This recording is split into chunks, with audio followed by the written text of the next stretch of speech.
Seguimos en De Regreso a Octubre, el programa de radio del Movimiento Evita, 19:36. Es el turno de hablar con Beatriz Busaniche, que es presidenta de la Fundación Vía Libre, también docente de la UBA.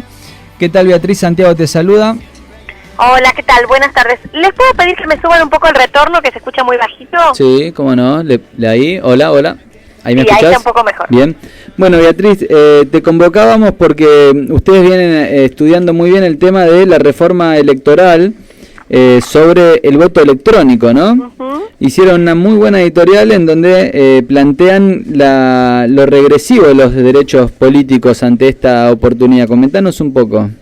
Sí, nuestra principal preocupación con la reforma electoral tiene que ver con la incorporación de sistemas electrónicos para la emisión del sufragio, desatendiendo todas las advertencias de los expertos que han ido al Congreso, sin escuchar la experiencia internacional. Digamos, acá aparentemente y sin ánimo de ser mal pensada, habría un capricho por instalar un sistema que está en retroceso en el mundo y que de algún modo pone en riesgo algunos de los principios fundamentales del sistema democrático. Yo recuerdo hace unos 10 o 15 días atrás, en una de las audiencias en el Congreso, Delia Ferreira, que es una experta en derechos electorales, decía muy atinadamente algo que nosotros coincidimos, que es que aquí no se trata de máquina sí, máquina no, sino de enfrentar dos discursos.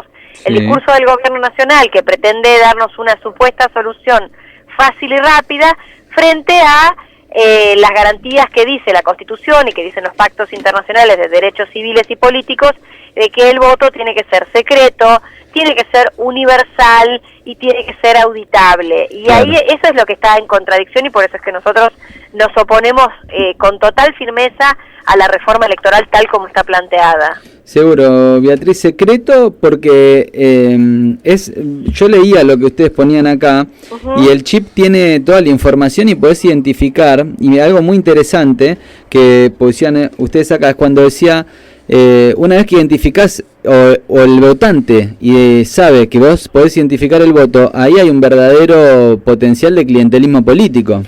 A ver, cuando se habla de la problemática política del clientelismo, la baja calidad de la democracia vinculada con votantes capaces de votar para obtener algún tipo de beneficio o alguna prebenda o simplemente conservar sus empleos y demás, de lo que estamos hablando es de un voto menos libre, de un voto que de alguna forma es coercionado.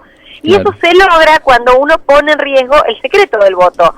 La clave del secreto del voto. El secreto del voto no es un objetivo en sí mismo. El secreto del voto es un medio para el voto libre. Sin secreto del voto no hay posibilidad de que el votante sea libre, porque habrá condicionamientos de distinta índole, ya sea de sus empleadores, ya sea coerción social, ya sea obtener alguna prebenda, lo que sea. El secreto del voto, cuando uno lo pone en riesgo, lo que hace es poner en riesgo la posibilidad de un votante de votar en absoluta libertad, que es lo que debe la base del sistema democrático. Bien, estamos hablando con Beatriz Busaniche, que es presidenta de la Fundación Vía Libre, sobre la reforma electoral que plantea el voto electrónico. Maurito. ¿Qué tal? Beatriz, la consulta es la siguiente. La implementación es de 20 días, ¿correcto? La auditoría. ¿Y qué significa? ¿Por qué son cortos 20 días? Hola. Sí, ahí está, perdona, se nos fue. Te preguntaba, Mauro, entonces por lo corto que son 20 días para una auditoría en caso de que haya fraude, ¿no?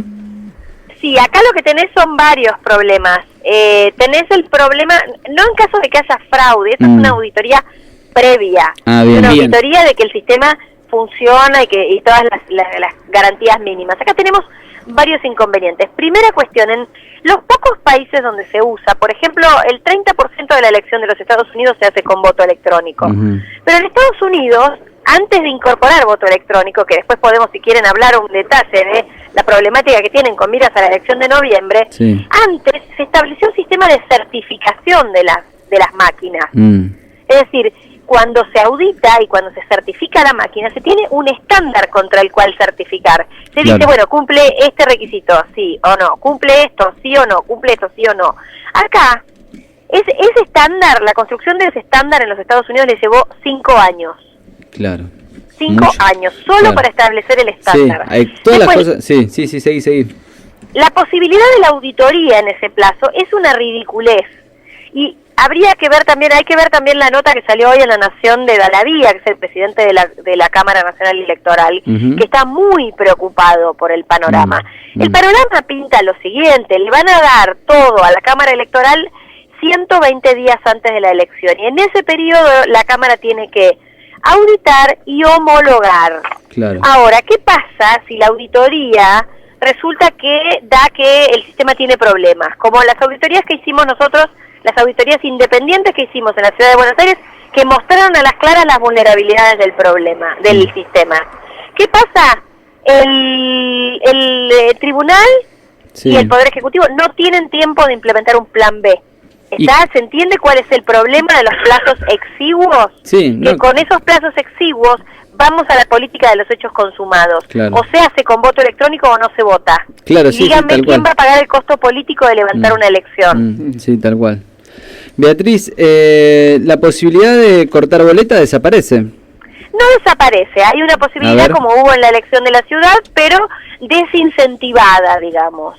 Se desincentiva el corte de boletas, porque es mucho más sencillo votar por lista completa, que es un trámite más rápido, vos marcás en lista completa y chau. Pero lo cierto es que se puede, salvo en La Paso, aunque eso es algo de lo que está negociando el oficialismo, y creo que esa parte la van a retirar de la reforma. Esa es una de las cosas que primero se negoció y que en principio estaría cambiada en el próximo borrador de la reforma que está trabajando el Congreso. Bien. Ahora, Beatriz, en la agenda de los medios de comunicación este tema no tiene mucha relevancia, y cuando toma alguna cierta nota que se hace y la pasan, nos lo quieren vender como que siempre afuera sirvió. Entonces a nosotros nos va a servir. Eso es mentira. El tema de que afuera sirvió es una mentira. Si alcanza a mirar el ranking de los 20 países del mundo con mayor desarrollo humano, digo, como para tomar parámetros de países a los que querríamos parecernos, Australia, Dinamarca, Suiza, digo, países altamente desarrollados, con altos niveles educativos, con altos niveles de acceso a tecnologías y demás. De esos 20 primeros países, solo uno vota parcialmente, y son los Estados Unidos. En el mundo, el sistema de voto electrónico está en retroceso. Alemania lo dejó de utilizar porque lo declaró inconstitucional, por falta de posibilidad de que un ciudadano audite y comprenda y entienda todo el proceso electoral.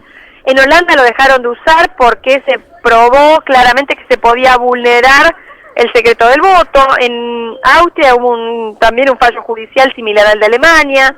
Digo, en los países más avanzados se está en retroceso frente a esto, es decir, vamos a contramano de los países del primer mundo.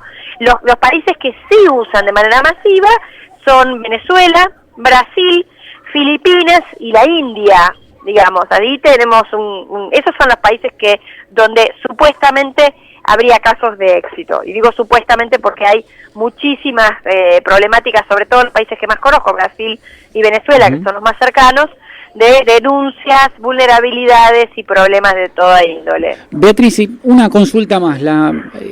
¿Qué significa que alguien que pueda tener conocimiento sobre tecnología y software y hardware pueda estar implicado fácilmente en un delito aquí? ¿Esto es así o es una interpretación que hice incorrecta? Ese es clarísimo. Aquí el asunto es que además, como el sistema es tan seguro, con grandes comillas, al Poder Ejecutivo no se le ha ocurrido nada mejor que crear nuevas figuras penales de delitos informáticos electorales, que es una nueva categoría de delitos, por cierto, bastante pobre la técnica legislativa de no pasar esto por legislación penal, que es donde corresponde cuando uno crea nuevas figuras penales, pero sí, estarían dando entre 2 a 6 años de prisión a quien de algún modo, cometiera alguno de esos delitos, entre ellos hacer ostentación de conocimientos informáticos en un acto electoral y cosas por el estilo.